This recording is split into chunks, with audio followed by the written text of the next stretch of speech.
ada satu survey dilakukan mengatakan bahawa separuh daripada responden tersebut, mereka mengatakan mereka tidak mahu membeli sayur daripada penjual yang mempunyai HIV. 45% daripada responden mempercayai bahawa kanak-kanak yang ada HIV tidak patut pergi ke sekolah dengan kanak-kanak yang lain.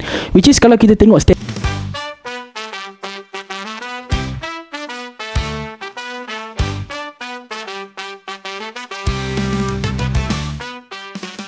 Assalamualaikum warahmatullahi wabarakatuh dan selamat kembali ke podcast Rakam Dunia bersama dengan tetamu istimewa kita hari ini, iaitu Ridwan Yusof. Okey Wan, tadi kita berhenti dekat bahagian sedikit kita berhenti dekat stigma, right? Dan saya kira stigma ni adalah satu topik yang penting, sebab sebenarnya stigma ni lah yang kalau daripada pembacaan saya menghalang usaha kita untuk mengekang penularan HIV. So you ada mention pasal stigma berkenaan dengan orang yang menerima diskriminasi dekat tempat kerja. At the same time you ada mention pasal stigma bahawa orang tu nak berkahwin tapi tak dapat nak teruskan perkahwinan kerana sangkaan yang tersasar.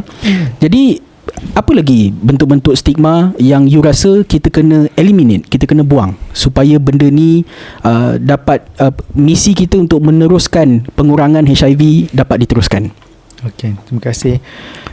Jadi berkaitan tadilah berkaitan dengan pekerjaan, kebolehan untuk bekerja, boleh berkahwin ke tidak. Jadi sebenarnya jika orang faham jangkitan HIV ini sebenarnya dia adalah satu yang boleh dikawal dan ada rawatan, tidak jangkit pada orang lain jika ambil rawatan, dan orang tu boleh hidup macam orang lain juga. Okay. Yang kedua, HIV ni dia tidak define orang tu siapa. Okey. Memang betul kita ada buat macam tadi Encik Asir ada share data statistik. Sebenarnya data dan statistik ni untuk kerja daripada belah kami, daripada implementer, daripada agensi, daripada orang KKM. Macam mana kita nak tolong orang, kita buat data ni untuk tolong orang, dan untuk sesuaikan apa pendekatan yang lebih baik yang boleh kita santuni komuniti yang berkaitan. Sebab lain daripada komuniti ni, lain cara penerimaan dan cara untuk mendekati. Jadi untuk mendefinisikan seseorang tu bila ada HIV dia tak boleh nak kerja, ataupun untuk mungkin kita takut dengan dia, dan sebenarnya kita nak kena define juga stigma tu apa sebenarnya. Stigma ni kalau ikutkan, kalau boleh Google sekarang, kalau saya tanya budak universiti, dia kata saya boleh ni ChatGPT, pandai, semua orang pandai kan. Jadi saya tak perlu nak ulas panjang pasal definisi.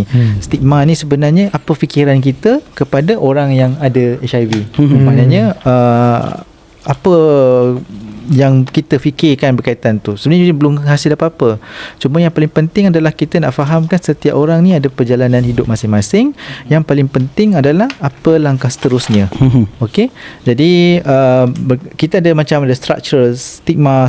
Structure stigma ni bermaksud dah memang ada dalam tempat dia. Contoh, nak memohon kerja, dia ada employment medical check up. Sebelum minta kerja, you ada syarat-syarat minta kerja. Ini kadang-kadang saya rasa last year saya bercakap dengan HR, saya pun terlepas cakap juga. Saya rasa ini pandangan saya lah. Lepas 5 tahun saya kerjakan, di selama-lama saya pun stigma juga. Okey. Saya tengok orang HR pun saya benci lah. Minta maaf orang HR. Macam benci aku dengar HR je aku benci dah. Tapi bila masuk kan tengok orang yang datang ni memang betul-betul orang baik-baik. Dia nak belajar apa itu inclusivity, apa itu stigma. Dia tak begitu kepada stigma, lebih kepada inclusivity. Jadi sebenarnya kadang-kadang stigma ni lahir disebabkan kita tak tahu. Dan kadang-kadang manual tu dah ada sebelum ni. Contoh dalam kita nak minta kerja tu, dia kena buat medical check up. Medical check up ni sebenarnya untuk apa? Itu soalan je. Kalau dekat overseas, itu dah sebenarnya satu bentuk diskriminasi sebenarnya, bukan saja kepada HIV.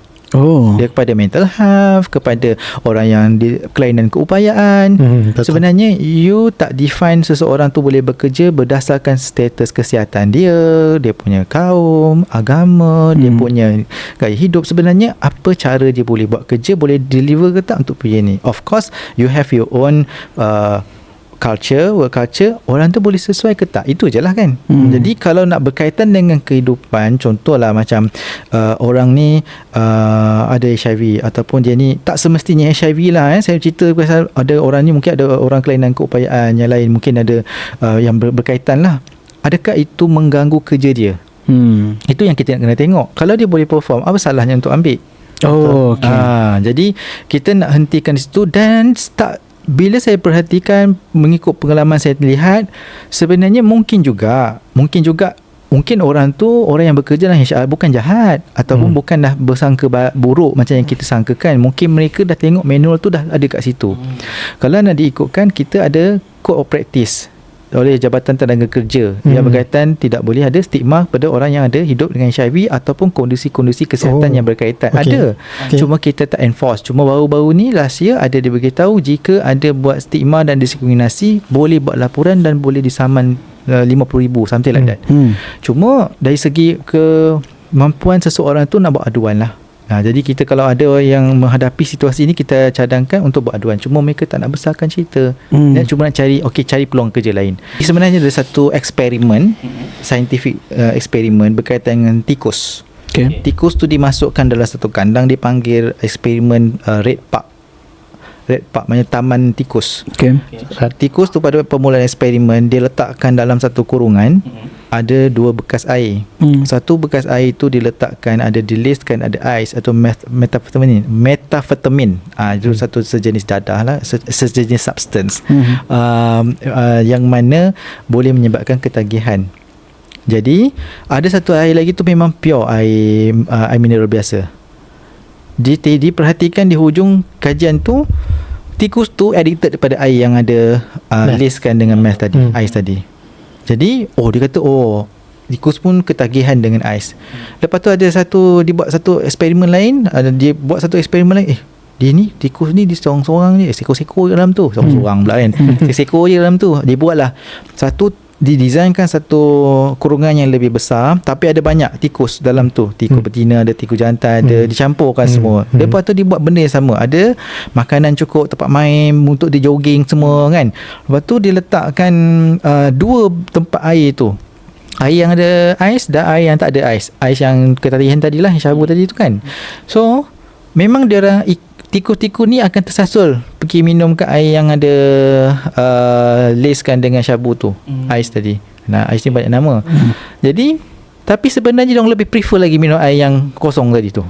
Tikus-tikus tu happy. Dia ada kawan, dia ada family, dia boleh dapat ada kawan dia kan. Jadi dia tak pergi buat apa aku ambil benda ni, pening kepala, dia pergi lah sini kan. Jadi kalau bila ambil substance, dia akan tintong, ada withdrawal kan. Sakit, bukan senang. Kalau tanya dengan orang yang ambil substance, dia tak suka, berkaitan dengan side effect yang teruk. Tapi sebab dia terpaksa benda tu, sebab bukan dia dah macam dah ketagihan. Dia sebab dia nak dia ada disebabkan dia teknikal kat situ lah, maknanya withdrawal. Kalau tak kesakitan masa dia kesan tarikan tadi, lepas tu dia terpaksa teruskan, dan kesunyian. Dia tak ada connection. So bila kita sisihkan, tak kira lah sama ada untuk pekerjaan, peluang untuk kerja, peluang untuk berumah tangga, ataupun peluang untuk apa-apa, contoh untuk belajar. Dan sekarang ni pun ada dibahaskan perlu ke nak buat mandatory HIV testing. Itu pun satu structural punya bentuk stigma diskriminasi juga. Kita lihat sebenarnya kita nak lebih galakkan kepada ujian saringan sukarela. Kalau kita buat wajib, orang yang mungkin ada risiko, dia tak pergilah peluang sambung belajar. Betul. Jadi dia akan duduk dalam cycle yang sama. Jadi kita sarankan sebenarnya lebih baik dibuatkan mandatory testing, dan mungkin kita boleh awalkan lebih muda lagi boleh tahu status. Jadi itu yang paling penting lah. Okey. Sebab bila kita tengok, bila saya study pasal paper ni kan, berkenaan dengan stigma, ada satu survey dilakukan terhadap 2,449 responden berumur antara 15 hingga 49 tahun. Okey, mengatakan bahawa separuh daripada responden tersebut, mereka mengatakan mereka tidak mahu membeli sayur daripada penjual yang mempunyai HIV.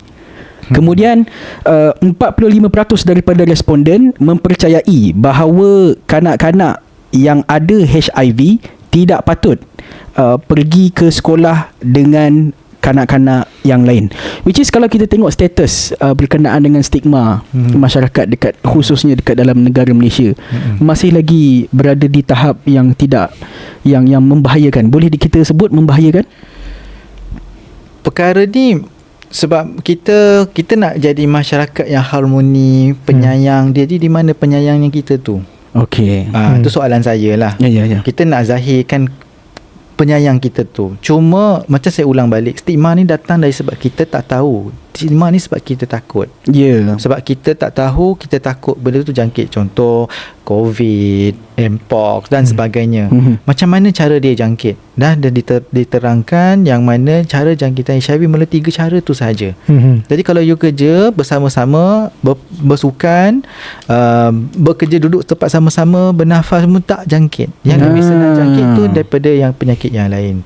Jadi apa yang menyebabkan orang takut, apa sebenarnya yang mereka takut, itu yang kita nak kena gali lah. Jadi kita sebenarnya bila kita asingkan, ini yang menyebabkan orang ni dah tak nak makan ubat. Kita ada kes yang mana bila dia dapat, ini satu kes yang saya pernah tengok, dia dapat daripada vertical transmission, wanita. Family anggap, kau kena cepat kahwin, sekarang pergi ke urus kahwin. Dia tengok dah baru je 19 tahun, dia dah macam fikir, kau pun nanti mungkin macam ni. Kita jangan anggap macam tu. Bila anggap macam tu, tekanan dan menyebabkan budak-budak ni bawa diri. Apa jadi kalau bawa diri? Kita dah tak dapat bantu lagi dah orang tersebut. Jadi untuk yang melalui itu, macamnya stigma tu, kenapa kau buat macam ni? Sebab orang tu tak lalu pengalaman kita. Macam saya pernah hisap rokok dan 2 kotak satu hari. Nak berhenti bukan senang. Betul. Sebab tu kalau saya berhenti ni tahun 2015 saya berhenti. Tapi alhamdulillah. Tapi berhenti tu ada side effect lah, dia withdrawal semua kan. Batuk pun keluar darah. Dia kan? jangan cakap rokok lah. Kita cakap benda paling simple lah, ketagih manis. Itu pun ramai orang fail nak berhenti. Best student. Tak nak cakap simple gula pun ramai orang susah nak berhenti. Apa tak lagi yang benda yang memang terkejut lagi dia dekat jawapan dia. Terkejut ini asal ni bukan pelajar biologi ni. Okey, pernah dengar tak sebenarnya ni tak tahu sensitif ke tak sensitif. Sebenarnya kadang-kadang kita dalam buat kerja-kerja ni, kita boleh equatekan, tak sama, tetapi kita boleh anggapkan ketagihan kepada minuman bermanis ni seperti ketagihan kepada dadah. Tahu ais. Heroin. Ada study pasal tu. Ada study kan. Jadi macam mana nak berhenti? Doktor kata suruh turunkan minum air manis. Kenapa you tak berhenti minum air manis? Minum lagi air manis. Minum air manis. Minumlah air apa yang berkaitan kan. So macam mana kita nak menghadapi benda tu? So kita nak minta orang lain mengubah, orang kata tingkah laku, change behaviour. Tapi apa yang orang tu lalui? Kerana kita tahu orang tu dah cuba nak berhenti sebelum tu. Betul. Kita tak tahu. Kadang-kadang orang menilai, you dapat benda ni sebab you ada sesuatu yang you dah buat. It is your choice. That's a problem. Sebab apa? Bila you kata you yang buat keputusan tu, benda tu dah berlaku. Contoh, kenapa buat you makan nasi? Contohlah macam saya sekarang saya makan, saya berhenti makan nasi belah malam. Sebab saya nak konon-konon nak kurangkan kolesterol. Tapi sebab apa?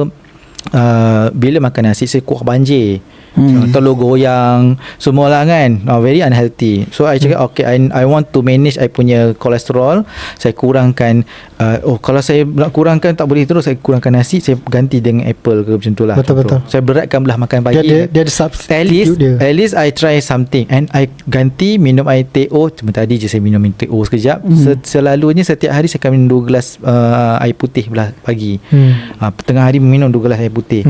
Tapi change of behaviour ni kalau ikutkan untuk change punya intervention tu, dia ada stages dia. Betul dia stage. Jadi setiap kadang-kadang orang bila dia berfikir stigma berkaitan dengan HIV ni berkaitan apa keputusan orang tu dah buat sebelum tu.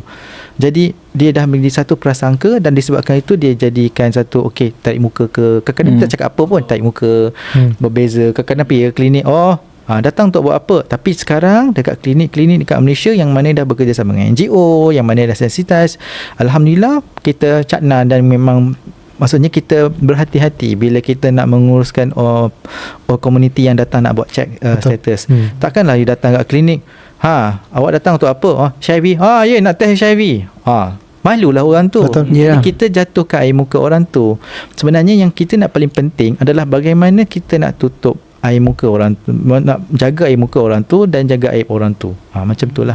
So maknanya kalau stigma ni masih lagi tak dapat dikurangkan, dia sebenarnya akan memberi kesan lah kan kepada proses untuk kita achieve 95, betul? Ya, betul. Sebab apa kita target untuk reach out, dan sebenarnya kita ada beberapa ribu orang yang kita perlu reach out. Tetapi mereka hidden dan kita mungkin dia tak mau di reach out sebab mereka risau kerahsiaan data peribadi, yang mana sebenarnya mana yang kita bekerja kita memang jaga kerahsiaan. Cuma bila berlaku news di luar, dia jadi takut lah nak pergi. Ya. Nanti orang akan sangka apa. Lepas tu rahsia dia pun pula orang tahu kan. Jadi sebaiknya kita memang betul kita apa yang kita boleh sumbang. Kalau kita cakap orang ni macam ni, so apa kebaikan dia, orang tetap juga akan dapat HIV. Kalau you buat macam tu, orang tak datang dekat. Sebab tu kita apa keperluan yang mereka perlukan. Kalau ikutkan Maslow punya keperluan tu, yang segitiga tu, physiological, betul. Hafal. Dia perlukan tempat tinggal, dia perlukan makan, dia perlukan kerja. Tak bagi kerja, tak bagi orang tu masuk belajar. Habis tu macam mana dia nak dengar you punya nasihat? You siapa?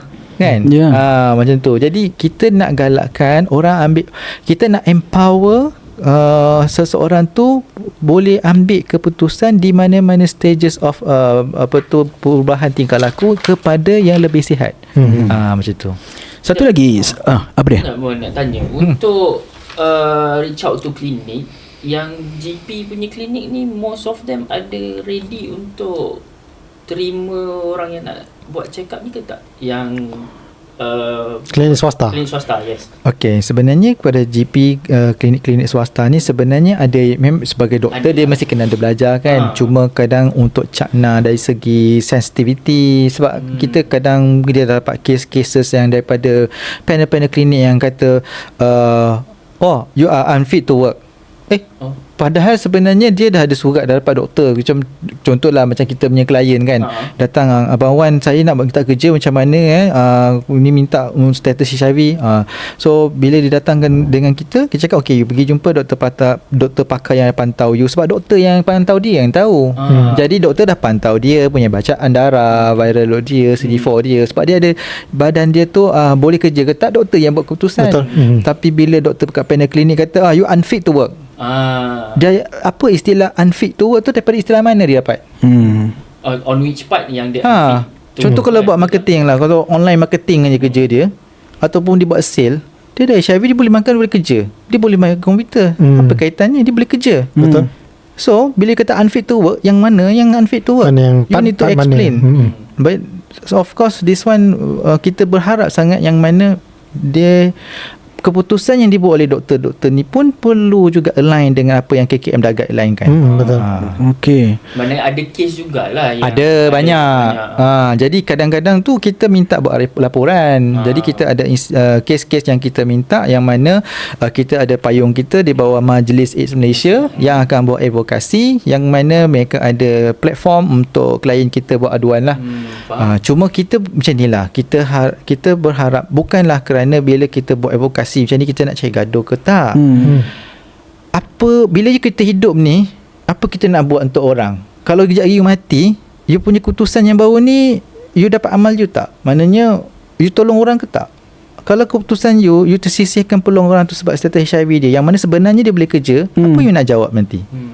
Itu yang kena fikirkan. Sumbangan you jangan fikir orang sini you tak nak fikir. You kalau tak, cuba tanya, kita ada Majlis AIDS Malaysia. Of course kami di PT Foundation, kami buat kerja-kerja kami. Kalau tak faham boleh tanya, panggil. Kita ada yang panggil pergi buat dekat company. Macam kalau tengok saya punya LinkedIn kan, saya ada buat aktiviti dekat satu organisasi, panggil pekerja dia 200 orang. Kita bercerita lah. Yang penting education dan tahu mana nak pergi. Bukan nanti dia pergi tengok saya Google, jadi Dr. Kiai Google, Kiai JPT, Chat GPT. Saya ini mungkin ini. Tu saya punya kerja dulu tu. Saya sendirilah. Saya kutuk diri sendirilah. Sekarang ni saya apa-apa saya cakap, kalau you ada apa-apa simptom, jumpa doktor. Jumpa kita orang. kalau risau, okey, pergi jumpa dengan NGO. Sebab satu Malaysia kita ada NGO berbagai. PT Foundation cover KL dan Lembah Kelang. Dan kita ada banyak NGO lain. Cari mana NGO yang dia selesa dan pergi dapatkan, orang kata, untuk buat jumpa untuk buat testing yang berkaitan. Boleh list kan, kalau boleh dapat list tu nanti dekat link kita. Okay, last one berkenaan dengan stigma, yang mana saya tengok dekat dalam research ni, dalam paper laporan ni, bukan research, laporan, menunjukkan bahawa penurunan dalam rasa malu disebabkan HIV status. Sebab dekat sini dia kata internalized stigma, feeling ashamed because of HIV status by gender and age. Dan menunjukkan bahawa peratusan semakin drop apabila seseorang itu menginjak ke usia emas. Sebab pengalaman dia dah ada, dan dia dah pun, bila seseorang tu dah berumur, dia tahu nak reach out kat mana. Okey. Cuma bukan kita kata semua orang macam tu. Itu kita kata tadi, kita ada spektrum. Okey. Kajian tu nak tengok juga, kajian tu kepada orang yang mana. Betul. Jadi populasi yang mana.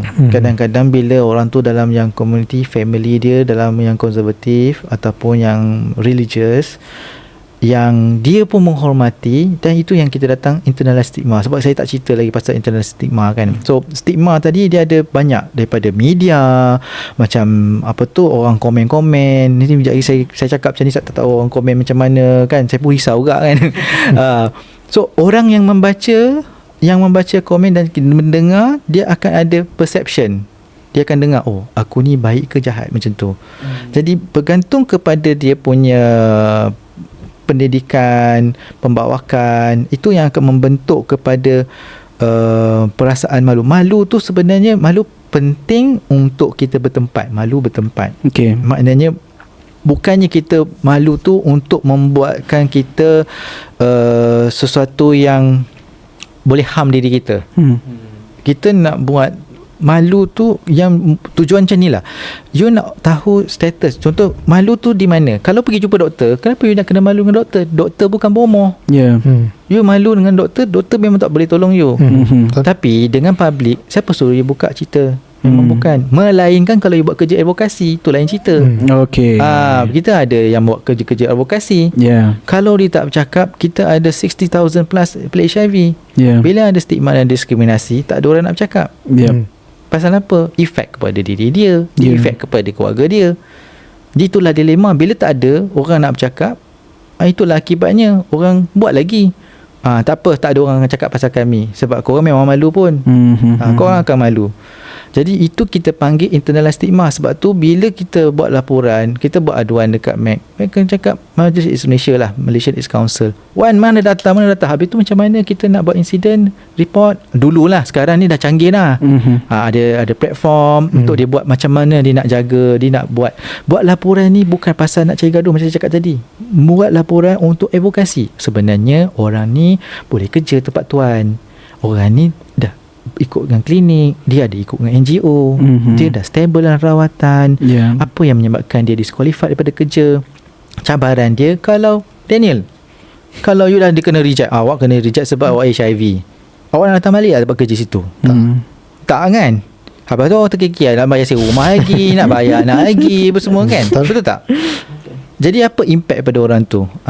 Jadi itu yang kita kata guideline. Kita nak cerita pasal stigma ni, dia banyak. Jadi kita nak kena tengok mana impact dia tu. Macam itulah. Alright. Anything else yang kau nak tambah? Tak ada, Amir? Tak ada. Okay. Dah terjawab tadi tu. Sebab itu based on personal experience lah. Dia pergi dekat chat satu tempat, okay, and pergi satu lagi tempat, keluar bukanlah exactly sama yang fit to work tu. Dia surat fit to work ni, sebab tu saya kata tadi, dia reach out, kita akan guide macam mana caranya. Sebab apa? Dia macam ni, dia bila isu dia keperluan untuk malu memang kita kena tutup, because kita adalah masyarakat Asia ataupun di Malaysia contohnya. Kita tak boleh kata, oh, awak tak perlu malu. Itu salah. Tak sesuai. Kurang sesuai. Kurang sesuai dengan budaya Asia, kurang budaya kita. Dan you nak cakap dengan, contohlah macam saya nak cakap, tak boleh, itu keputusan dia, kita kena hormati. Cuma ada tempat yang dia perlu buka cerita, maksudnya dia perlu berkongsi di tempat contoh doktor. Tapi di tempat majikan, mengapa perlu buat testing ni? Sebab dia tak ada kaitan pun. Itu yang menyebabkan orang perlu disclose ke tak perlu disclose. Jadi dah ada isu pula, kalau disclose kena reject, padahal sebenarnya boleh kerja. Tapi kalau dia tak disclose, jadi isu bila buat testing pula, positif, awak tipu. Awak buat pengakuan tak jujur, jadi impresi ke lain pula. Yalah tu. Fraud pula kan. Jadi fraud pula. Jadi kau nak macam mana, nak jujur ke tak? Jadi bukan isunya pasal yang tak nak malu ke tak malu tu. Isu dia nak kerja dan dia perlu tegakkan. Okey, kalau di kondisi macam ni, okey, sepatutnya dia tanya, okey, you dah ambil rawatan belum? Dah. Okey, berapa you punya current CD4 you sekarang? Contoh. Itu yang paling penting lah. Semakin berusia, dia dah ada pengalaman, dia tahu resources mana nak cari. Cuma bukan tu saja, yang muda pun sekarang mana yang sekarang zaman TikTok kan, diorang dah banyak baca. Cuma yang paling penting kita nak aliaskan tentang apa yang menyebabkan seseorang tu malu, sebab dia mungkin ada pegangan dia yang dia pegang conflicting. Jadi bila itu panggil internalized stigma, itu yang menyebabkan orang tu rasa malu, yang mana orang lain tak tahu pun. Dia yang malu sendiri. Padahal orang tak tahu pun. Dia yang malu sendiri, dan tu yang dibawa diri ataupun dihilang daripada tempat kerja dan sebagainya. Okay, Wan, kita dah masuk ke bahagian outro lah. Kita nak tamatkan kita punya podcast. Tapi dengan setiap guest kita akan tanya soalan yang lebih kurang sama. So sepanjang beberapa tahun you bekerja sebagai community health worker ni, apa pengajaran paling besar yang you dapat? Pengajaran paling besar yang saya dapat adalah macam mana nak menjaga hati. Okey. Sebenarnya bukan 5 tahun ni saja, sebenarnya saya banyak kerja yang macam-macam. Sebelum ni dah banyak juga perjalanan hidup yang saya dah pernah lalui. Cuma bila saya bekerja di dalam dunia ni, peluang yang saya dapat, sebab saya ingat lagi masa saya kecil, saya bercita-cita nak jadi orang kaya. Macam Elon Musk macam tu lah kan. Petik je hantar submarine, contohlah macam tu kan. Bukan submarine nak perang, ni submarine untuk bantu misi. Yang ingat tak yang masuk dalam gua tu, misi kemanusiaan kan? Misi kemanusiaan. Saya konon nak bantu orang kampung, macam mana nak majukan orang kita. Kononnya kalau jadi kaya boleh buat macam ni. Rupanya bila dalam perjalanan saya, dalam masuk 40, masuk 43 ni, ada cara lain sebenarnya untuk membuat amal. Jadi dalam masa yang sama, saya sebenarnya of course orang akan cakap PT organisasi yang bekerja dalam bidang ni, orang akan mempunyai pelbagai tanggapan. Tapi bila saya bekerja di sini, saya banyak kerja. Saya pernah kerja fast food, saya pernah kerja cleaning service, saya pernah macam-macam, saya dah pernah kerja. Tapi saya tak pernah jumpa di mana, bukan tak pernah, ada, tapi di sini saya belajar bagaimana saya meraihkan orang yang lain daripada kita. Bagaimana kita meraihkan, sebab setiap orang tu mempunyai cerita yang berbeza, dan macam mana kita nak jaga hati kita. Sebab apa, bila kita sangka buruk kat orang, dosa tau sebenarnya. Betul. Jadi contoh saya lah, sebab saya sebab apa, bila saya pergi ni, saya jumpa satu manusia yang memang saya katakan saya sangat hormati, tapi saya tak dewakan lah. Dia satu doktor pakar, yang mana kita panggil doktor. Dia ni doktor pakar perubatan, dia satu klinik. Dia memang is very spiritual. She is very spiritual. Bila dia masuk, bila buka pintu, "Hai, selamat pagi, apa yang boleh saya bantu awak? Sila duduk." Tak pernah berhenti selama 5 tahun saya tengok macam tu. Tak kira macam mana orang tu datang. Macam mana orang tu datang, orang tu kadang-kadang bila ambil substance, sebab doktor kena tengok kan, kadang ada yang meronta, kenapa tunggu lama sangat, nak mati saya mati dulu ke kan. Tapi dia masuk situ, "Ya, saya nak bantu, apa yang saya boleh bantu awak ni?" Daripada dia masuk pukul 8 tu sampai habis, tak keluar bilik. Bagi saya itulah etika seorang manusia yang kita katakan spiritual tadi, menyantuni pelbagai orang yang datang. Saya tak boleh sampai level tu. Saya memang, saya kadang kalau dapat anugerah tu nak award kat dia. Di situlah, itu satu. Yang kedua, selain daripada tu, bila kita buat kerja-kerja ni, kita banyak idea nak buat. Banyaklah orang bagi cadangan, kau kena buat macam ni, kena buat macam ni. Tapi kita tak lalu kehidupan orang tu. Di sini bila saya kerja dengan komuniti ni, saya baru 5 tahun. Memang saya cakap tadi saya dah kerja 5 tahun, sekian. Tapi saya tak boleh David dada. Saya banyak tak tahu. Saya kena anggap diri saya banyak tak tahu. Macam mana saya nak belajar bercakap, macam mana. Ini pun saya pun, nanti aku salah cakap ke apa kan. Ada orang dah 30 tahun dah buat kerja ni kat belakang. Ada orang tu dibuat kerja, kita ada yang kita panggil transgender yang dah kerja 30 tahun. Ambil orang yang dekat longkang, angkitnya dia dah berulat-ulat. Dia cabut ulat tu, disapu-sapu. Daniel berani. Saya tengok dia datang bawa, apa kau bawa aku balik ke sini? Kenapa kau bawa di sini? Datang sini. Jom jumpa doktor. Aku cakap, wah, dia punya level, dia punya sabar dia. Orang tu daripada homeless, gelandangan. Saya tak pandai. Tapi ada orang-orang ni pandai.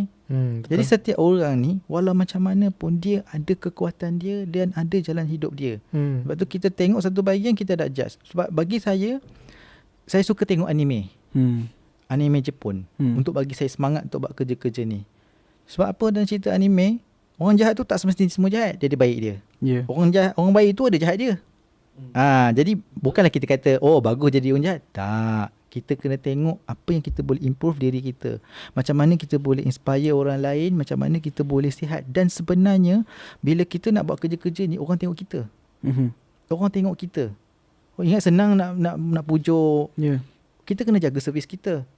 Kita macam mana, apa yang kita boleh bantu awak, apa keperluan. Yang tak boleh, kita tak boleh. Mana yang kita boleh penuhi keperluan. Dari situ kita dah penuhi keperluan, baru kita dapat apa yang patut nak bantu, intervention ke apa ke kat situ. Jadi di sini saya belajar kemanusiaan, tapi saya masih dalam perjalanan. Itulah. Apa harapan you khusus dalam konteks untuk mengurangkan HIV dekat dalam negara Malaysia? Kita kerja advokasi kita kuat, kita ada funding, kerja-kerja yang kita dah buat. Intervensi macam saya kata tadi adalah halangan dari segi stigma. Bukan kita kata kalau buat macam ni kau kata kita orang stigma.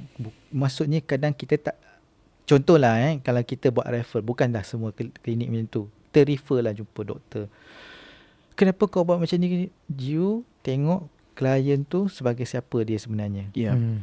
Bila kita refer, kita expect you deliver on that area. Yang lain-lain tu kalau dia nak refer, dia akan tanya kita. Because kita ada je yang, contohlah, yang ada yang very addicted on us, sexually active. Bila kita support dia, rupanya panjang cerita kat belakang dia tu. Dia punya jalan hidup panjang. Bila kita buat apa yang patut, alhamdulillah, dah pergi umrah, sihat, kerja, we make something. Satu nyawa kita dapat selamatkan daripada dapat AIDS. Yang kedua, dia dapat better life. Ada satu family, sebab saya ada satu family pada klien yang panggil saya datang ke rumah. Cik Wan boleh datang rumah untuk kita buat explain dengan family saya tak? Boleh, mak dia ada situ. Saya pun buat explanation. Sebab apa kita kena faham kadang-kadang anak-anak ni atau yang infected dengan HIV ni, bila dia balik rumah, dia tak boleh nak cakap. Dah 70 tu, saya ada HIV, nak cakap dengan family. Jadi dia menghadapi cabaran tadi, dia yang menghadapi seorang-seorang. Tapi bila kalau dia ada keberanian nak panggil kita pergi, maknanya kita sebagai orang luar yang kita kata dilatih, datang untuk explain. Itulah inisiatif golongan, maknanya klik. Sebab apa? Sokongan paling kuat sebenarnya bukan NGO. Sokongan paling kuat daripada masyarakat dan juga keluarga. Tu dah. Sebenarnya. Bukan kita nak blamekan keluarga tu apa. Sebab kadang-kadang keluarga pun dapat tekanan. Bila dapat media cakap macam ni, dah tekanan kepada keluarga. Kita kena faham, dan setiap orang ni mempunyai jalan kehidupan berbeza-beza. Tak boleh nak samakan semua orang sama. Tak boleh, betul juga. Jadi yang paling penting adalah bagaimana seseorang tu boleh diterima oleh keluarga dia. So lastly lah kan, apa sebagai community health worker, apa pesanan terakhir you kepada masyarakat di luar sana, khususnya untuk membantu negara dalam mengurangkan kadar HIV? Saya rasa dari segi kesedaran tinggi. Dari sekarang dah tinggi, banyak awareness. Selain daripada, terima kasih kepada Encik Asif dan tim, Daniel, Nabil untuk usaha ni. Yang paling penting niat kita. Sebab saya terima kasih pada Asif sebab dia kata you nak mendidik dan juga bantu orang. Terima kasih. Selagi align dengan kita punya objektif is okay, kita sama-sama kerja. Sebab yang penting apa kita nak sampai. Niat kita tu apa. Kalau kita buat satu benda niat nak condemn ke ataupun niat nak ambil kesempatan ke, itu akan jadi buruk lah. Kalau kita niat nak tolong orang, you bayangkan efek dia. Itulah jariah kita. Kita tak ada duit banyak mana pun nak buat jariah. Itu buat, bagilah konten yang baik. Kita tak faham. Contoh macam saya tanya, apa yang menyebabkan you nak campak? Salah satu sebabnya sebab apa? Kita tak tahu. Macam mana nak handle orang yang craving. Itu sebab tu kita ada buat macam mana ada kursus-kursus, ada workshop, macam mana kita menangani dari segi kita ada banyak kursus. Tempoh hari ada buat lay counselling. Lay counselling ni bukan counsellor. Macam saya pun tak boleh panggil diri saya counsellor. Saya hanya boleh buat psychosocial support. Sebab dia salah kalau saya cakap saya buat counselling, tapi kita panggil lay counselling ni kita dengar. Apa masalahnya? Itu apa usaha nak refer kan? Tapi ini kita nak dengar. Dia ada satu benda, you cari satu benda. Sebab dia dah dalam cabaran tu, you cari satu kebaikan dalam diri dia. Cuba cari satu kebaikan dan apa positif yang dia tengah ada time tu. Amplifykan yang itu. Sebab you sebagai cahaya lilin, you nyalakan lagi lilin yang ada dalam diri dia dah mula malap. Itu yang paling penting sebenarnya. Falsafah. Itulah. Okay, last. Tak jadi, yang tadi tak jadi last. Ni betul-betul last. Okay, Wan. Okay, saya. Of course lah, kita bergerak follow the flow dengan kehidupan kita. You know, kita yakin ada qada dan qadar. Tapi sekiranya you ada pilihan, adakah you akan selama-lamanya menjadi yang selama-lamanya berkekal dalam industri ini? Kodok dan kadar, ialah kita kena doa dan sebagainya. Macam saya ada cita-cita saya sendiri. Sebab saya memang cita-cita nak mengajar, suka mengajar. Cuma life tu dia funny sometimes. We learn because macam diri saya pun saya diagnose sebagai autistic person, clinically diagnosed. Saya suka-suka Google ke apa ke. Jadi saya belajar sebab saya dulu bukan dalam bidang ni pun. Orang pelik, saya bukan counselling, saya bukan counselling. Saya belajar lah, masuk training sana training. Tapi saya tak kata saya counselling nanti marah abang-abang counselor. Counselor. Kita refer. It's not easy to refer orang yang dalam kegelapan pergi reach out kepada counselor. Unconditional love. Of course along the way I give back to Allah. I punya perancangan, of course I perancangan, I target nak jadi life coach. Tapi dalam waktu sekarang ni I fokus dengan kerja yang ada sekarang. InsyaAllah dalam masa terdekat ada projek baru yang pertama kat Malaysia berkaitan dengan harm reduction. So memang minat saya untuk bantu. Of course lah, career tu di mana Allah nak letak tu saya bukakan kepada takdir lah. Saya percaya komuniti memerlukan orang seperti Wan. Betul. Dia kadang-kadang sebenarnya bukan saya saja yang mungkin menghadapi cabaran bekerja begini. Betul. Memang ni cakap terus terang lah. Tak semua orang suka kita bekerja dalam kerja-kerja yang agak sensitif. Bukan saya saja.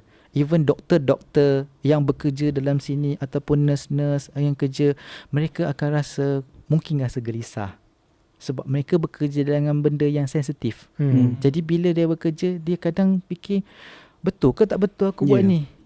Tapi sebenarnya yang penting selalu kita diingatkan ialah apa nawaitu awak sebenarnya.